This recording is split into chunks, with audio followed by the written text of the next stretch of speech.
How should I get started with my first investment account? It's Lisa Ward here, the founder and CEO of Plum Financial. I'm so glad you asked. First and foremost, we need to look at your employee benefits. So if you have a 401k, 403b, 457, whatever your employer offers, hopefully, simple IRA, then we need to start there. Why? Because you might be leaving free money on the table. What do I mean by that?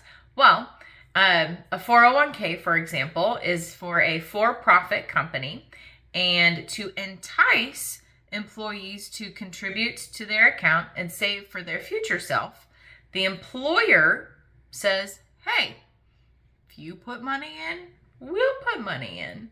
So if it's a 3% match, then that means the employee, you, need to put in 3% of your paycheck. Could be pre-tax, could be after tax. And then if you do that, then your employer also puts in 3% of whatever that paycheck is for that cycle. You didn't have to work any harder. You could have been on vacation for that payroll cycle, but you got free money. You got an additional 3%. Now, you didn't get it in your bank account. You got it in your retirement account. So it's for your future self. That's pretty awesome. So we need to be taking full advantage of any match your employer has. So we need to start there, figure out how to budget that within your cash flow, and take advantage of that. Now, we know, I got to put the 3% in, but what am I investing in? Where do I start?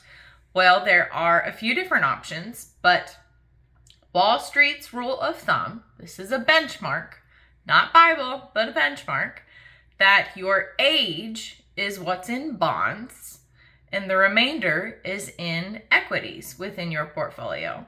So if you're a young person that's, in their 20s and 30s, then maybe 20% or 30% of your portfolio is in bonds, and then 80 to 70% is in equities.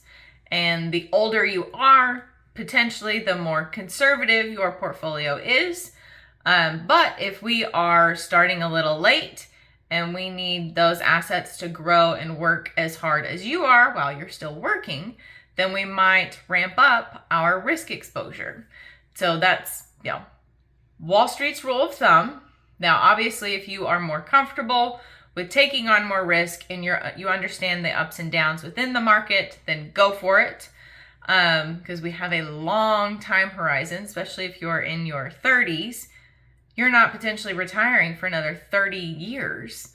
Then let's expose that, money to potentially double, triple by the time you retire.